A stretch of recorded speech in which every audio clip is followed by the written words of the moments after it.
शिव बाबा प्रत्यक्ष क्यों नहीं दिखाई दे रहे? गुप्त होने का मतलब है जब माया फाइनल पेपर लेगी तो जो टीचर है वो स्टूडेंट के साथ रहेगा। नहीं। साथ रहना चाहिए, नहीं रहना चाहिए। बच्चे नंबरवार हैं, परीक्षा देने वाले, फेल होने वाले नंबर वाले हैं। और माया किसी को नहीं छोड़ती है, सबको फेल करती है। एक ही बचेगा जो आते हैं, वो भी थोड़े थोड़े समय के लिए देखने में नहीं आएंगे, उनको भी थोड़ा निश्चय आएगा। इसका मतलब है एक शुरू होता है, तब 8 मिल करके बाप के साथ एक हो जाते हैं। उसके बाद की बाबा मुक्त हो जाएगा, बाबा के साथ और कोई नहीं रहता, उसका साथ ही रहता। अरे जब परीक्षा होती है माया की, अनिश्चय बुद्धि होना शुरू होती है, अरे बाप आपको कुछ नहीं आया, घर में बैठ जाते हैं। तो एक साथ होगा या नंबरवार होगा, ऐसे ही है। बाबा गुप्त हो जाएगा तो आप देखना ही पाएगा बाबा को। है बाबा गुप्त हो जाएगा तो आप देखना ही पाएगा बाबा को। देख नहीं पाएगा। और तीसरी आंख किस लिए मिली हुई है? बाप ने तीसरी आंख दी है या नहीं दी है? है? जो तीसरी आंख दी है ज्ञान की, उसको अप्लाई नहीं करेंगे, उसकी कोई वैल्यू नहीं। इन्हीं आंखों की वैल्यू है जिनको भिखारी बाप ने जन्म दिया। भिखारी बाप ने इन आंखों को जन्म दिया, और जो सदाकाल निर्विकारी है उसने तीसरी आंख को जन्म दिया। तो कौन सी आंख को आप ज्यादा महत्व देंगे? फिर जो पूछते हैं दिखाई देगा कि नहीं दिखाई देगा। अरे फाइनल परीक्षा होगी, फाइनल परीक्षा में सुप्रीम टीचर साथ रहता है क्या? साथ देता है? नहीं देता है। तो कुछ समय साथ रहेगा, फिर क्या होगा? है जब फाइनल पेपर होगा तो तुम्हारे सबके साथ नहीं रहेगा। क्या चाहते कि फाइनल पेपर में भी मैं साथ रहे, बताता रहे? है? अरे फाइनल पेपर सदा काल का होता है या थोड़े समय का होता है? है? थोड़े समय का होता है। हमारी कॉलेज का नाम क्या है? गॉडली यूनिवर्सिटी है। तो बड़ी यूनिवर्सिटी, बड़ी कैसे? दुनिया में जो यूनिवर्सिटीज होती हैं उनमें थोड़े थोड़े लोग पढ़ते हैं, कि सारी दुनिया पढ़ती है? थोड़े थोड़े पढ़ते हैं। और इस यूनिवर्सिटी में सारी दुनिया पढ़ाई पढ़ती है। कोई फेल हो जाते हैं, कोई पास हो जाते हैं। तो है तो बड़ी यूनिवर्सिटी। और इसमें हम ये इम्तिहान सीखते हैं। ये हेल्थ का इम्तिहान भी है, वेल्थ का इम्तिहान भी है, और हैप्पीनेस का भी इम्तिहान है। इम्तिहान होगा तो सब हैप्पी रहेंगे कि प्रश्न पत्र कड़ा आ जाता है तो मुंह लटक जाता है? हैं? मोड़ा लटकता है कि नहीं? लटक जाता है। यहाँ जो बैठे हैं वो अंदर वाले बैठे हैं, बाप के सन्मुख वाले बैठे हैं, या जो सन्मुख नहीं है वो बैठे हैं? तो सम्मुख वाले अंदर वाले ही हुए ना। वो लड़ाई लड़ने में लगे हुए हैं, आपस में ईर्ष्या में, द्वेष में, आपस में एक दूसरे से बात भी नहीं करते। मिलना जुलना भी नहीं चाहते, संगठन में भी नहीं आना चाहते, गीता पाठशाला में भी मुंह दिखाने नहीं जाना चाहते। ऐसे हो रहा है कि नहीं हो रहा है? हो रहा है। ये इम्प्योरिटी की निशानी है या प्योरिटी की निशानी है? इम्प्योरिटी की निशानी है। अभी ये प्रैक्टिकल परीक्षा होने वाली है।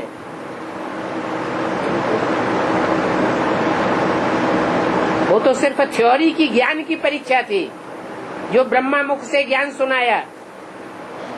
अभी तो ज्ञान को प्रैक्टिकल जीवन में कहाँ तक धारण किया है, कहाँ तक जीवन को पवित्र बनाया है,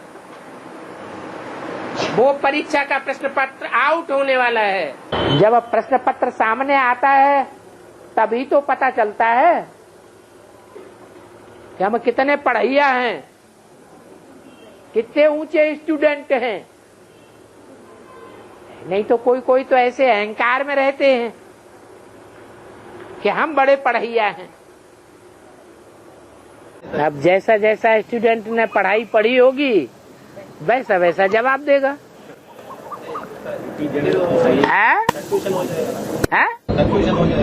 कंक्लूजन, कंफ्यूजन,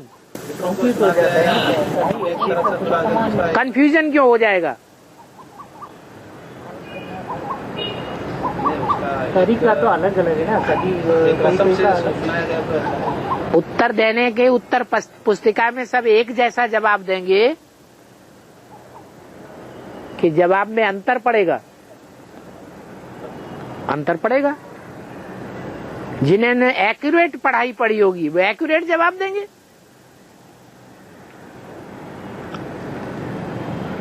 नहीं तो नंबरवार देंगे। सार रूप में उसका मिलकर एक छोटा सा एक उसका विस्तार है। 8 प्रश्न का सभी का एक सैंपल। सभी का क्या? सभी का एक सार रूप में समझाया गया। तो सार रूप में समझाओ ना, अच्छी बात है। सार रूप में आप बोलेंगे ठीक बोलेंगे ना। हाँ, जो सार रूप है उसने तो पढ़ाई पढ़ा दी। और जब परीक्षा हाल में प्रश्न पत्र आया तो कहते सार हमें बता दो।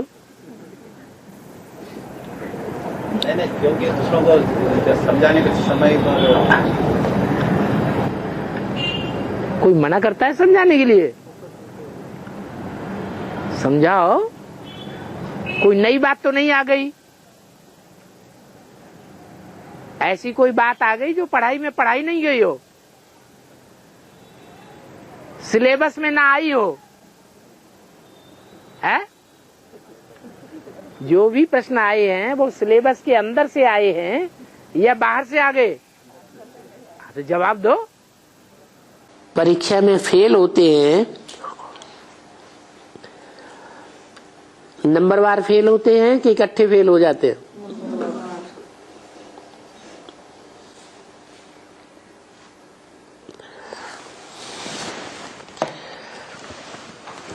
कोई ऐसे भी फेलियर होते हैं वो परीक्षा के नाम से ही पहले से दम निकल जाती है।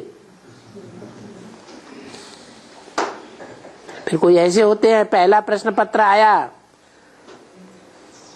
छक्के छूट गए, उठ के चले गए। तो धीरे धीरे होता रहेगा। बाप दादा ही सब कुछ बता दे तो तुम्हारी परीक्षा किस बात की होगी? टीचर कभी स्टूडेंट को परीक्षा में बताता है कि प्रश्न पत्र ऐसे ऐसे लिखो, ये तुम्हारा गलत है? तुमने क्या पढ़ाई पढ़ी है? फिर तुमने जो मुरलियां पढ़ी हैं, अव्यक्तवाणियां पढ़ी हैं, गद्य पढ़ी है, पद्य पढ़ी है, जो पद्य कविता पढ़ी है मुरली की, गीता की जो ज्ञान पढ़ा है, और जो पद्य अव्यक्तवाणी पढ़ी है, उसमें तुमने क्या पढ़ा? तुमने कुछ नहीं पढ़ा, सब कुछ बाबा बता दें तो पढ़ाई का मतलब ही क्या? पढ़ाना बेकार? वाह भाई, वाह स्टूडेंट, बाबा बता दे सब कुछ। बाबा सब कुछ बता दे तो तुम्हारा क्या होगा? तुम तो बिल्कुल ही फेल हो जाओगे। पढ़ाई होती है, तिमाही परीक्षा होती है, छमाही होती है, सालाना परीक्षा होती है, तो प्रश्न पत्र जब आते हैं तो क्या क्लास हाल में टीचर से पूछा जाता है?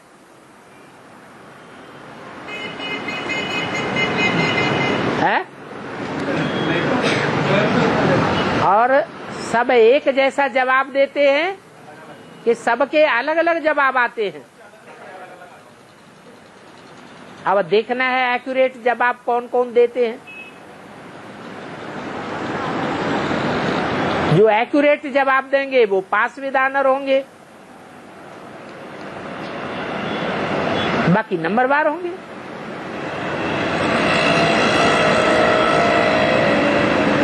अब ऐसे तो नहीं है ये कोई नई बातें आ गई हैं।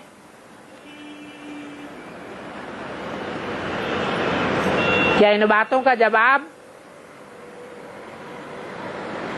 पहले नहीं मिला?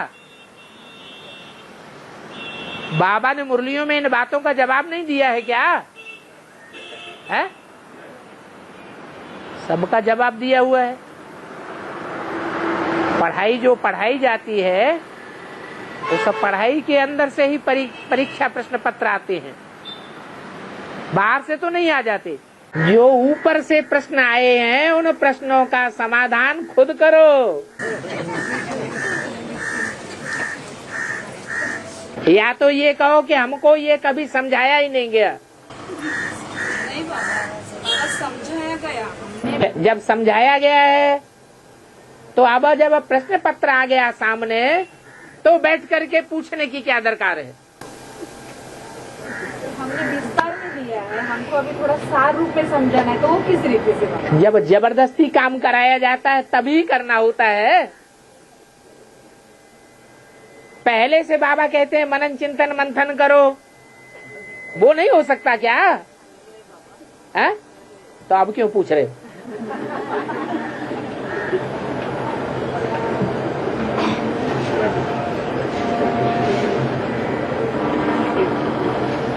बाकी हाँ घुमा फिरा के पूछ लो।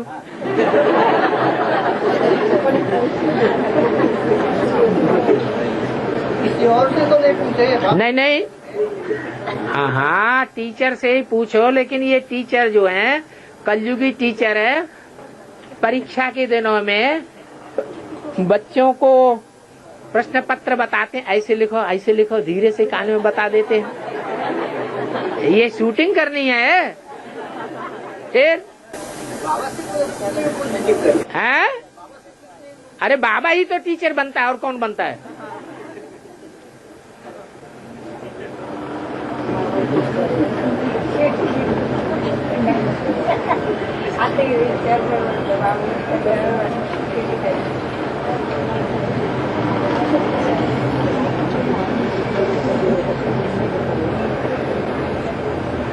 आजकल रोज की मुरली में रोज इशारे आ रहे हैं।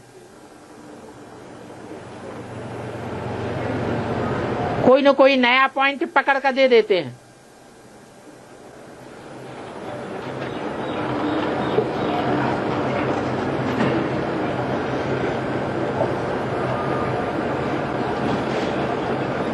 परीक्षा के दिनों में तो पढ़ाई के और ही तीखे वाइब्रेशन चलते हैं। अब परीक्षा हाल में जब प्रश्न पत्र आ जाए तब फिर टीचर से पूछना शुरू कर दो। ऐसे होता है क्या?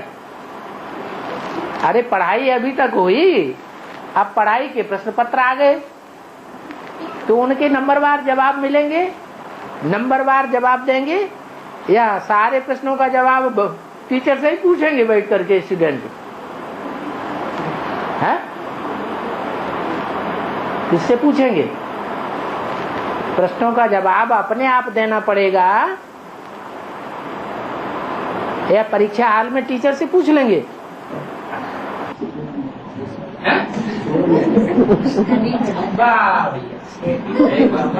ये तो बहुत सहज रास्ता निकल आया अच्छे नंबर लेने का। टीचर कहेगा अब तुम परीक्षा हाल में तुम प्रश्नों का जवाब पूछते हो, अभी तक क्या बाहर झोंकते रहे?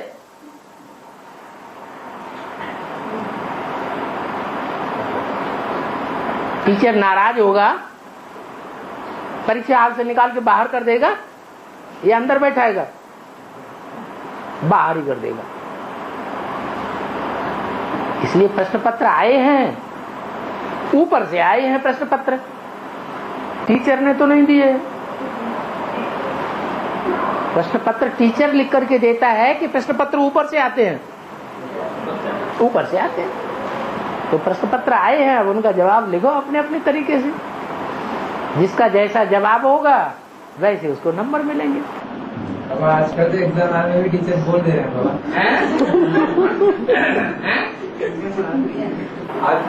आजकल के टीचर नरक बनाने वाले हैं या स्वर्ग बनाने वाले हैं? बोलो, तुम कौन से टीचर को पसंद करते हो? मिसाल किसका दे रहे हो? बोलो, अरे तुम्हें कौन सा टीचर पसंद आता है? नरक बनाने वाला? अरे याद क्यों आया?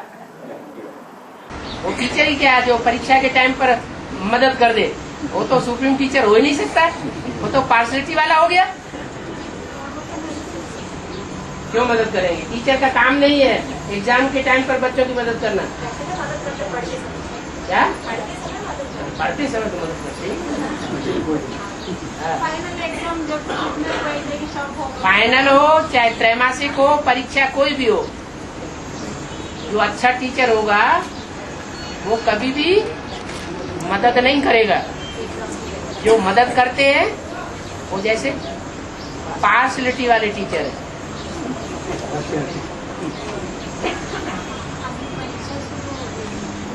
नहीं हो गई अभी परीक्षा है? परीक्षा तो सबकी है, सब अंदर से समझते जा रहे हैं कि हम फेल हो रहे हैं और ये पास हो रहे हैं। जब परीक्षा होती है, पेपर सामने आता है, तब भी समझ में आता है कि नहीं ये पेपर हमको फेल करने वाला है कि पास करने वाला है?